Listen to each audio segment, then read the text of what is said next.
ako si môžete nájsť lacné letenky do Hurghady a späť.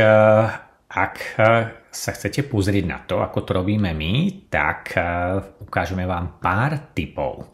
Ako na to?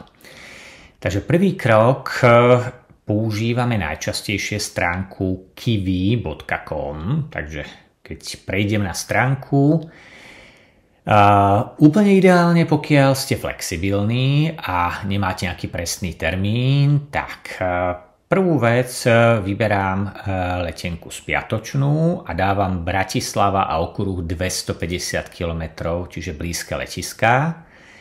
Kam? Priamo Hurghada, takže vyberiem, napíšem Hurghada, priamo medzinárodné letisko. Odchod nechávam kedykoľvek, prílet kedykoľvek, vypínam ubytovanie a zapnem vyhľadať.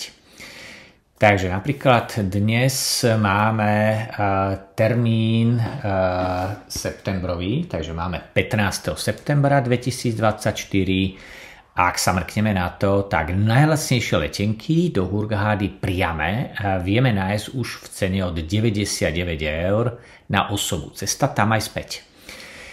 No a teraz môžeme sa trošku bližšie pozrieť. Čiže jedna z možností je teda prelistovať. Vidíme, tu je napríklad dlhší pobyt 21 nocí. Tu je napríklad decembrový pobyt 7 nocí v Hurghade za 99. Tu je 14 nocí a tak ďalej. Takže jedna z možností je vlastne chodiť po dátumoch a nájsť naozaj nejaké takéto vychytávky. Všetko sú to priame lety, bez prestupu, vidíme zhruba trvanie aj s nejakým časovým posunom. No a ak by sme chceli trošku si k tomu pridať nejaké veci do filtra, napríklad, že rozhodne vybrať, že to budú len priame lety, takže môžeme upraviť samostatný transfer na inú stanicu letisko. To je tiež jedna z možností. Či povolím treba z odchod z Viedne, prílet do Bratislavy alebo do Budapešti.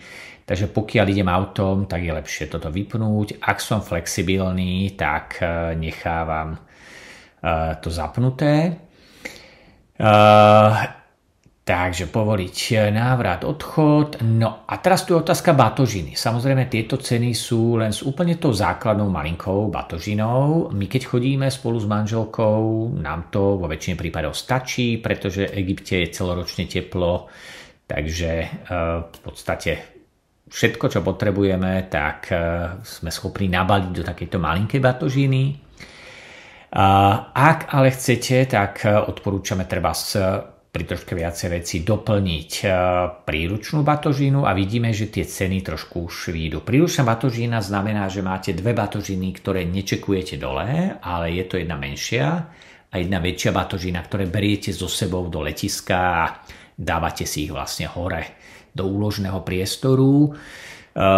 Toto už vo väčšine prípadov absolútne komfortne je postačujúce, pokiaľ naozaj nejdete na veľmi dlhú dobu a nenesiete so sebou veľkú zásobu vecí, čo v podstate vzhľadom k cenám, ktoré sú v Egypte, je úplne zbytočné. Takže toto sú teda ceny s príručnou batožinou. Ja to teda dám naspäť, aby sme videli tie minimálne veci. No a tu teda máme možnosť sa pohybovať a sú tam desiatky termínov naozaj za skvelé ceny. Takže jedna z možností, ako sa na to trafiť. Hej. Tu máme ďalšie filtre, najlepšie, najlacnejšie, najkratšie cesty alebo najskorší odchod, najskorší príchod, takže to je jedna z vecí. No a čo tu je jedna veľmi zaujímavá vec, je tabuľka cien.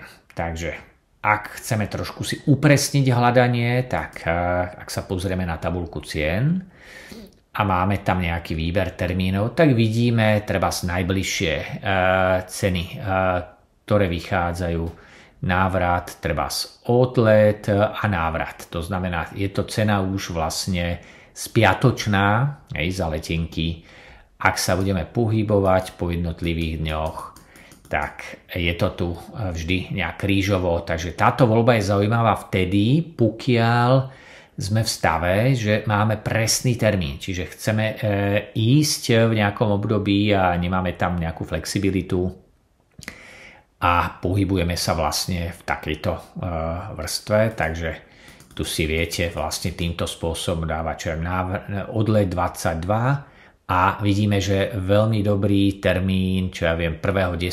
152. Takže je tu niekedy naozaj veľké rozdiely deň po dní na tie ceny. My sme zatiaľ nikdy nekupovali letenku drahšiu ako nejakých 250 eur na osobu spiatočnú aj v maximálnej sezóne, čiže úplne v lete, v auguste, keď sme cestovali.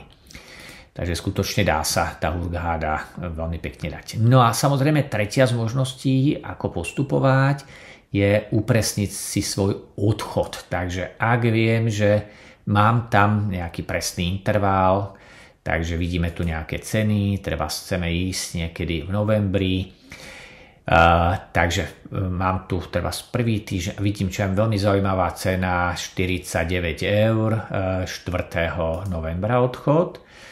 A pozerám sa na návrat, takže tu vidím, že ak idem 4. novembra, vrátim sa tu niekde, tak už sú takéto ceny, takže napríklad 15. Ak sa pozriete, naozaj každý deň sa lieta do Hurghady, takže nie je problém naozaj veľmi flexibilne nastaviť, takže treba takáto kombinácia, nejaký počet dní, ktoré tam mám, vyberiem dátumy, no a vidím tú cenu, treba s presným dátumom, ktorý som si zvolil, 163 eur, Viedeň, Hurghada a mám tu povolený teda aj návrat na inú destináciu, takže napríklad Hurghada naspäť do Bratislavy.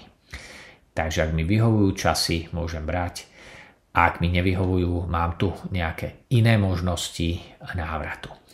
Takže toto sú tie najčastejšie veci. No a okrem tabulky cien viem sa tu aj teda pohybovať vlastne v tých intervaloch. Takže keďže som si vybral nejaký počet dní, tak už sa mi tu snaží ponúkať nejaké najbližšie alternácie deň dozadu, dopredu, s tým, že drží vlastne ten počet dní. A je tu ešte cenové trendy.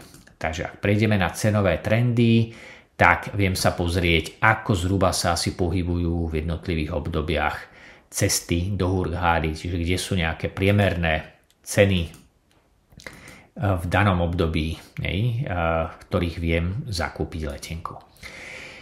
Takže pre tých z vás, ktorí ste zatiaľ není trošku zručnejší, tak je to kratučký návod a pevne veríme, že vám pomôže pri hľadaní tých najlepších leteniek pre vašu cestu. Takže krásny deň, do počutia a dovidenia.